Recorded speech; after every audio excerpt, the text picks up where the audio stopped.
Well, it's not that they thought it was a real vote winner. I mean, if they'd paused to think for a second, they'd have known perfectly well it wasn't a vote winner. It's just that they didn't care because they think they know better than ordinary people. They think that ordinary people who instinctively can tell that this hurtling rush to something vague called net zero is frankly not really founded in any kind of rational judgment.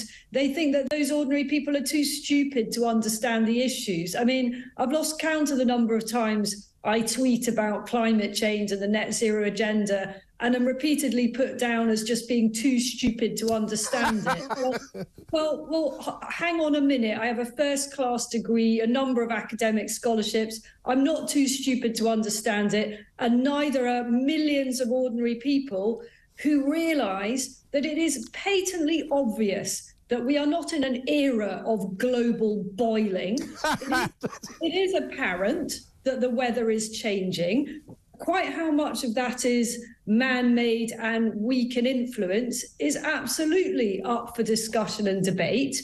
Most people, I think, in Britain are keen on conservation. They want to save animals and they want the planet to be a nice, green and pleasant place. They want England and the UK to be green and pleasant. What they don't want is to be bankrupted at the altar of something that just doesn't make any sense when other countries in the world are just pressing ahead, as you rightly said, authorising and giving planning permission to yet more coal-fired power stations, burning away their fossil fuels.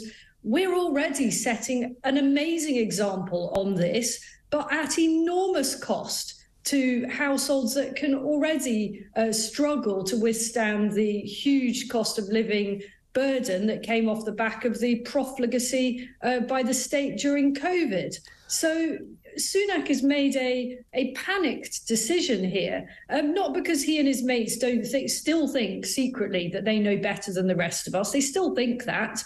But what they're staring at is electoral oblivion in a year's time. And there is nothing that concentrates a politician's mind more firmly than the prospect of being out of power, out of a job. So they're hoping that they can claw it back with this. I say good luck to them. I think they might just about inch back from the precipice, from hurtling to total political oblivion. But if they think this is enough, and by the way, Rishi Sunak is still saying, I still believe in the net zero. Of course he does. Of course he does. Yeah. It's not going to be enough.